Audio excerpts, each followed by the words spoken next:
So I feel like I talked about this exact thing before the season was suspended.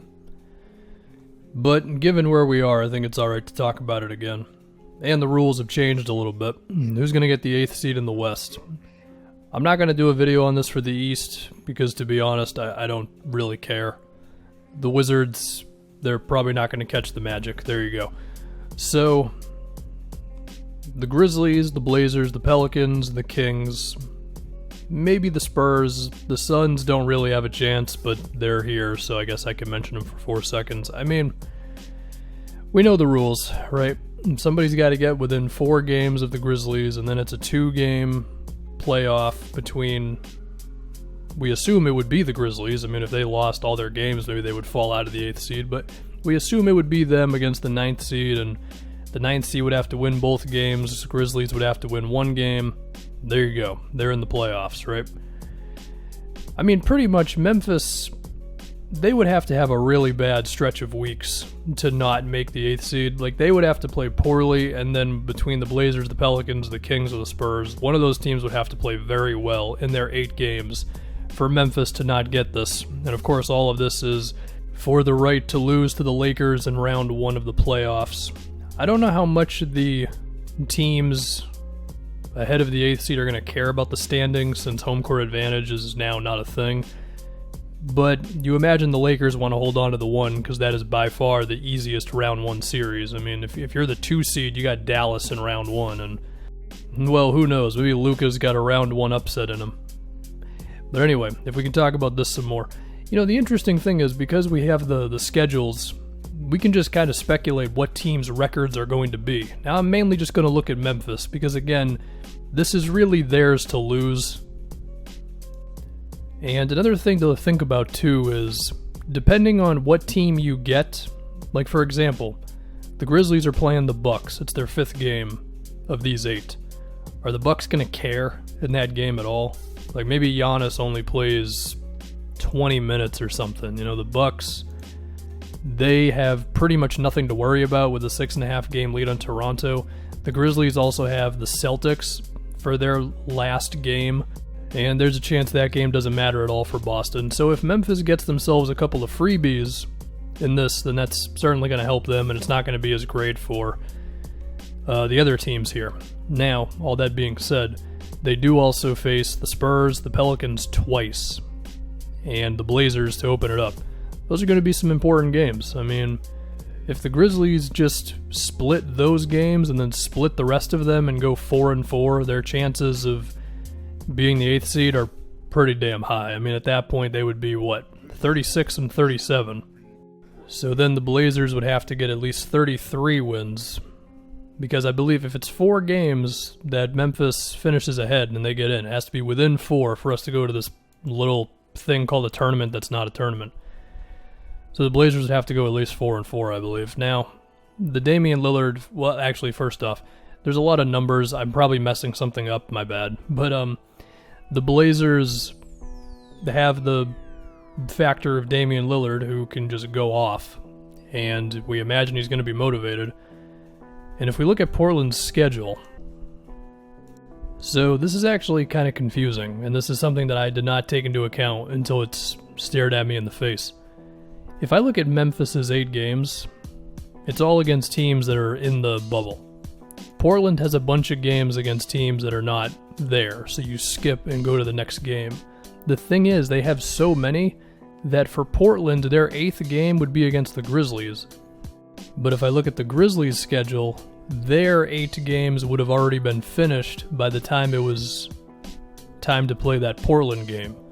So I don't know what the answer there is. I'm assuming the NBA has it, and maybe it's been detailed somewhere and I haven't seen it. But the point being, the Blazers don't have a light schedule, as pretty much no one does.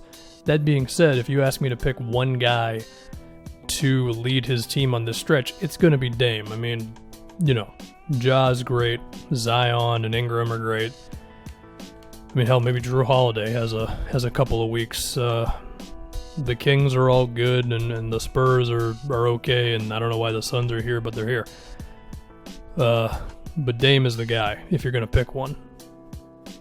And I will tell you right now, the first game that the Blazers and the Grizzlies have scheduled are against each other. And on a neutral site, I'm going to pick the Blazers to win that game. So right then and there, the Grizzlies' 3.5 game lead, according to me, is going to become 2.5 on Portland. Anyway, I'm tired of looking at numbers. Let's just talk about the basketball stuff.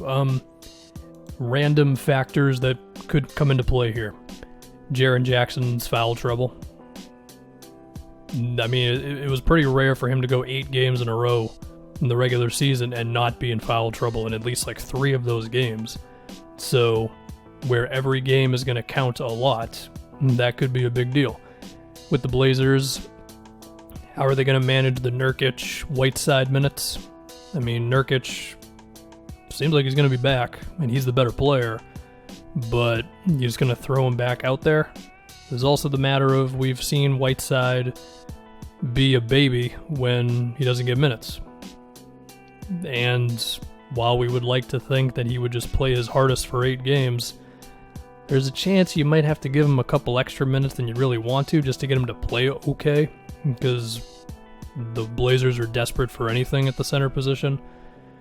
At least they were all year, so they're going to need Whiteside. It's not like Nurkic can play 48 minutes or whatever.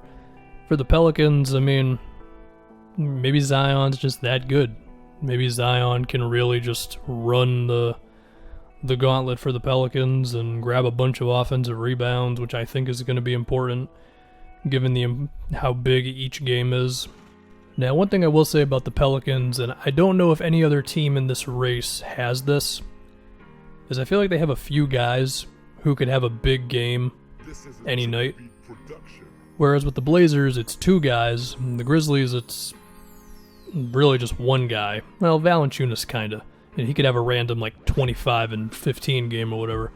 But with the Pelicans, I just feel like, Zion could go out and have a big game. Ingram could play a great game. Drew could have a big game. And JJ Redick as well. Redick, like in these 8 games, Redick's probably going to have 2 games where he goes like 9 for 13 from 3. And I would love to say a similar thing about Buddy Hield on the Kings. I probably should. He'll probably have a couple of those games as well. But with Sacramento, it's the Kings, which means there's always something weird between Luke Walton's rotations and is Buddy Hield the starter? Does Buddy Hield want to be there? I don't totally know. Thinking about San Antonio, the thing with the Spurs, I don't think they're that good. So it's just tough for me to believe that they really could get to... I mean, it would have to be the 9th seed. Like a half game, which is what they are behind the Blazers, the Pelicans, and the Kings, if I worded that correctly. That half game is crucial when there's so little time to get back into it. So to me, they would have to do the whole 9th seed within 4 games, and then you'd have to win 2 more. That's the thing, right? That's the reason why I feel like the Grizzlies are still going to get in no matter what.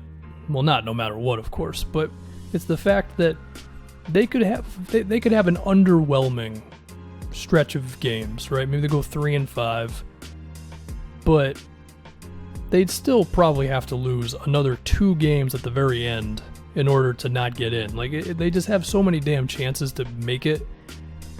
I just feel like they have to get in there, unless they just fall off a cliff. But, they're 32-33.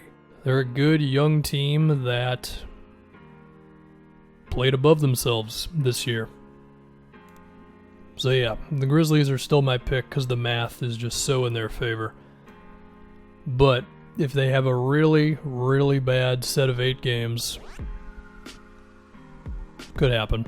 Could open it up. I mean, if they go like 1-7 and the Blazers go 7-1, then things are going to get interesting. Well, granted, not too interesting, because at the end of the day, we're just talking about whatever team loses to the Lakers in round 1. But it's fun to care, nonetheless. Okay? You don't go on this channel for only the top teams in the league. I spend more time talking about crap that the casual fan doesn't care about. Does the casual fan care about this 8th seed race? Probably not. Do we? Hell yeah, we do. I don't know what that was. That was a random tangent at the end of the video. Yeah, Grizzlies. I guess if I was going to rank the chances in my head, it would be Grizzlies 1, Blazers 2, Pelicans 3, Kings 4, Spurs 5, Suns 1,000,000. Apologies to Suns fans, but you're just too far out of it. The amount of winning that Phoenix would have to do, combined with the amount of losing everyone else would have to do, I just don't think there's a chance that happens.